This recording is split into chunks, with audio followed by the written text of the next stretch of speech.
DAP एवं urea अभाव चिंता चाषी विकल्प सार व्यवहार उपरे ओडिशा सरकार गुरुत्व खरीफ चाष ऋतु में चाषी मानक सुरक्षित रखा और सारर निरवच्छिन्न जोगाण सुनिश्चित करने ओडिशा सरकार एक बड़ पदक्षेप नहीं।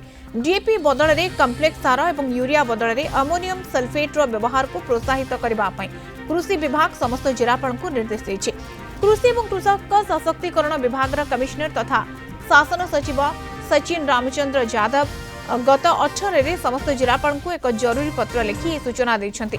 केंद्र सरकार प्रचुर परिमाण में अमोनियम सल्फेट जोगाइबा को योजना करिसेंति, जेउथि 20.5% नाइट्रोजन एवं 23% सल्फर रहिछि। यह यूरिया रो एक उत्कृष्ट विकल्प हेबा सह माटीर सल्फर अभाव को दूर करिबो।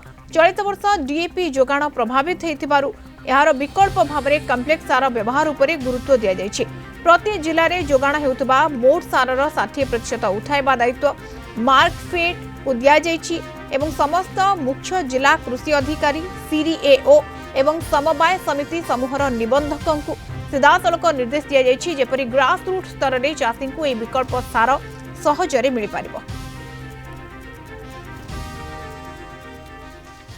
यूरिया डीएपी रे जहाँ केमिकल स्पेसिफिकेशन अच्छी ये अन्य जो सार दि जावाई कर से जिनस अच्छी तेणु से लगेले यूरिया कि डीएपी जहाँ रिजल्ट पाँच चाषी मैंने ये सार व्यवहार कले से रिजल्ट पाइबे से किसी असुविधा हम ना जहाँटा कर तार आपंकर केमिकल स्पेसिफिकेशन तार रिजल्ट तार लैबोरेटरी टेस्टिंग रिपोर्ट सह करी गवर्नमेंट को कहूँ तुम ये जिन व्यवहार कर।